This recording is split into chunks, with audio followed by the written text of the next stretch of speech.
Can you pull out of a house sale after going sale agreed? So yes, usually you can, but you have to remember that the same applies to your vendor as well.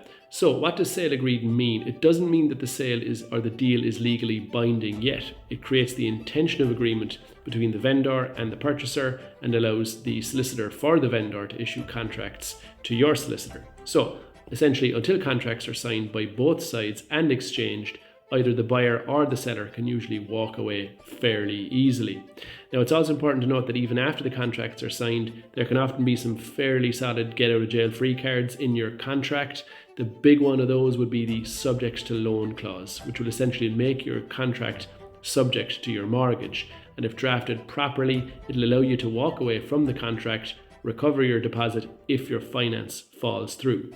So, all that being said, after the contract is signed, it's very difficult to get out of it if you don't use one of the lawful reasons under the contract. And if you do so, you might be in trouble.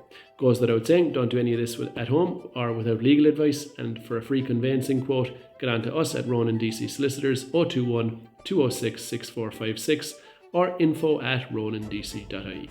It's long before. Bye bye.